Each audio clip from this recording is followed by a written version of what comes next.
What do you want to do next? Let's see. We can run over 100 million lives. Okay, yeah, let's do 100 million. So in this episode, we see the gang trying to figure out how to deal with this quest where they got to walk, seemingly got to walk to the other side of the continent, and then they figure out that that's impossible. They need some horses. EU gets kidnapped. Yusuke's like, fuck all this noise. I'm gonna go win some horses on my own. The rest of y'all bitches can kick rocks, do whatever the fuck you want to do. This doesn't make any sense. The quest didn't say everyone's gotta live. The quest just said someone's gotta get to that spot. Someone has to get there. The girls then immediately get captured because they're worthless. And we meet a new character. Was it Cosvel or Kavel or something like that? Kavel the Knight, and who's also an insane person.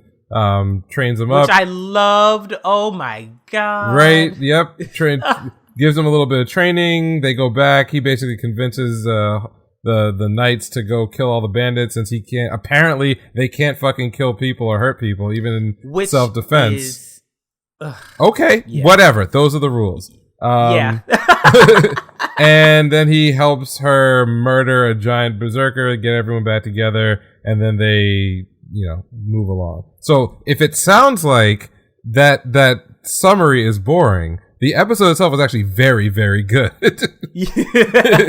It was very good. I agree. I would say that we learned a whole ton about many characters. There were a whole bunch of trope subversion moments that went down, and I felt more than ever that the show itself is walking a line between an outright comedy, but then also a horrible death game. And not in the sense of it being a bad show, but just terrible things being possible. Could happen. Yeah. Yes. But for some reason it's played completely straight, which for now, which works in an awkward kind of way. If you look at the game master with his weird verbal patterns, the head missing, the Japanese game show vibe stuff, you would think that okay, is this trying to be jokey so that it becomes more creepy? It doesn't really go either way, right? Sometimes it feels like it's a total joke. Sometimes it feels super creep. Can't really tell.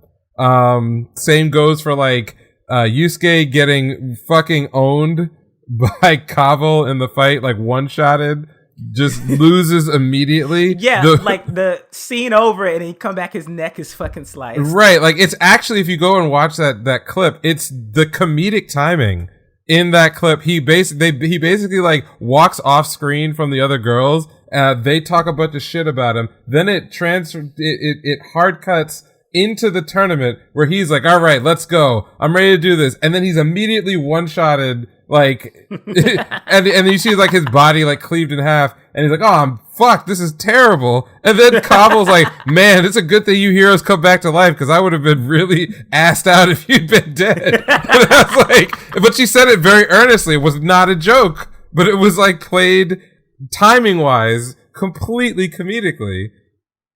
So I'm enjoying it. I think it's really funny. I feel like the comedy definitely has taken a step further after Yuka joined the team. Absolutely. Because she's so full of shit now that I think about it. I'm just like, girl, you always got something to say about somebody else, but you can't even help. I'm trying to think, do anything. What would you even, I know people kind of like her in real life, or at least I knew them when I was in high school and even a little bit in college. There were some people who were they were socially awkward, but they wanted to have friends and fit in. But no matter whatever they did, they would do it too excitedly, and also there'd be really nothing behind it, right? I don't I don't know how else to describe that, but I've met people like this. I've worked with people like this. There was a guy at my job. I used to work for the Army of all places, and there was a guy who was one of the media production people, but he was a person who was my age in our 20s, and it kind of fallen into that job because his mother worked there. And so he was definitely a big time nerd, definitely someone who had an active mind, but he wasn't like what I would call interesting in any meaningful way. So we would have we would have like conversations where it would be, you know, like he's really into whatever we're talking about and really excited. But then like after the conversation is over and you go review everything you talked about, you're like, this guy's kind of full of shit and also boring as fuck.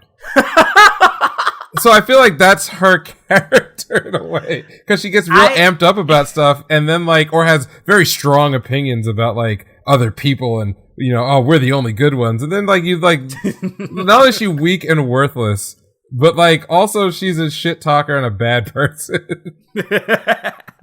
So yeah. As far as like Iyo and Kusue, Iyu's like backstory, I literally was watching the episode and I don't think they said what happened to the girl in the previous episode, but I literally said out loud, I was like, man, it'd be fucked up if that girl committed suicide. And then literally the first thing you find out. So that's what I'm saying. That's fucking serious. Yeah. Like I was like, oh fuck. Okay. Well, we are getting very serious in the beginning. But also it's like it jerks me because that whole thing with like Iyo and Yusuke in the beginning where she poured her heart out and he was like, nah, we don't have to go save her. That's my nigga and there for real though. Maybe I think that's why I like this show. Because he doesn't give a fuck. Wait, what are you talking about? Because the first thing I went through is those bandits are going to rape her. Yeah.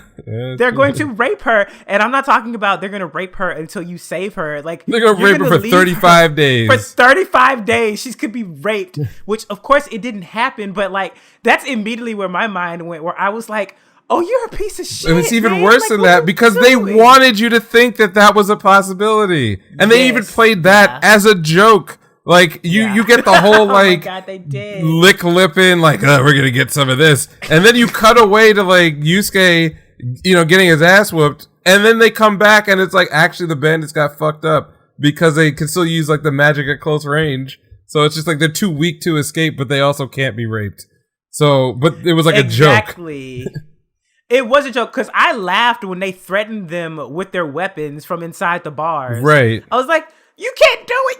You three are useless. Right. But in a way, like, the world they're in is a game. Like, it is very much, like, not a... Like, bad things can happen to you. It ain't a serious place. It's not serious. Because, like, the bandits locked them up. They're like, these people are weak. We can keep them locked up. They don't care they have their weapons because they're not designed to care. They don't give a shit. But then they still have thoughts that, oh, I can rape these girls. Like, that's a thought that they had. And theoretically, if they were level 1, they probably would have done it. Like, yeah.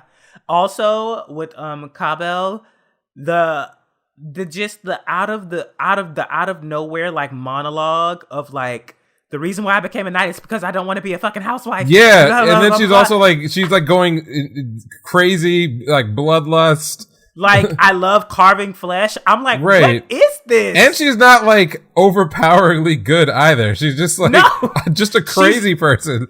You know what? You said it perfectly earlier. This is literally like Konosuba, but the opposite. She's like darkness, because darkness is, like, she is there to literally, like, get hit. Like, she's a masochist. Like, she wants to get hit, and she loves that shit. This bitch is the same way. Not to say that she loves to do the hitting, but... she's not necessarily the strongest. Yeah. So I don't know. It's like edgy Konosuba with like, you know, little hints of... I feel like there's something deeper going on. Oh, there's obviously something real shit happening under the covers here. Yes. Because now one of the things that I thought of is like, well, now that Kabel's with them, I was like, she's an NPC. Right. So she can't die. Right. And we already established there's like a big time dilation. You know, whenever they leave the game and come back. Yeah. So, like, I'm wondering, like, well, what happens if they're on this quest, Kabel dies, and then when they come back into the world, like, the world continues to move on. Right. And then the other NPCs are less likely to help them because of Kabel's death. Yeah. So the only thing... with the remainder of but she's... You know that she's in the opening, right? Yeah, she's in the opening. So it's like, are they gonna just, like, peace out on that character after a couple episodes, or... I doubt it, right? Like, I mean, if you listen, you never fucking know, man. Because listen, man, Jujutsu Kaisen, I thought fair enough, and we'll get right to that. The only thing I wanted to bring up that I had thought about after I watched the episode is that, like, in a fucked up kind of way, I think EU is in the wrong show. Like, yes, I agree. I think her character is just in the wrong fucking show. The first couple episodes, I'm like, okay, she's kind of got like tsundere vibes, but like there's some depth there. She's kind of fitting in with what's going on. But then when they added the otaku girl, and like after this episode, I'm like, yo, honestly, everyone else is a real, honest to God piece of shit. Now, if it turns out that like she's fucking everyone over, like, oh man, if she's the villain, I'm totally with it. Yeah, because we honestly didn't see her dialogue with the game master after a certain point. Yeah, we don't know what's going on with her. She just showed up like super weak. I don't want to liken this to another show that I think is great, but I don't know. Maybe I shouldn't say anything and spoil. Wait a minute, it's been out for a long. Roku no Yusha. That's all I'm saying. I got worked. Oh boy. I got worked in Roku no Yusha, and my level of hatred for a particular character there knows no bounds. Listen, you're not the only one. Right. I feel like we were supposed to do something on Roku no Yusha. We really should. We need to get that out the way. So all I'm gonna say is that I want to be worked by this character. I want to believe. And then I want my heart ripped out of my chest so that I can experience the anger that I experienced before, because it's a good kind of anger. It is. It is a good kind of anger. It's the kind of anger that I want to experience from a medium. Yes. Not like from actual real life. But also, again, I just appreciate that Yusuke was like, fuck this bitch. They literally said, like, I was listening to her pour her heart out to you. He's like, I never said that. I didn't care. I just said that the quest said at least one person has to get there, right? So, he's like, I'm more than willing to die for her or y'all or whatever, because I think y'all are tryhards. That's basically what he said. He's like, people who try harder than me, I actually respect that. So, like, yeah, I would totally put my life on the line, but I'm also not a fucking moron. So that was great. So I'm enjoying this episode, these episodes. And I have no idea if I will wind up liking the series at the end, but like it's working for me right now. So yeah, it's entertaining. Right.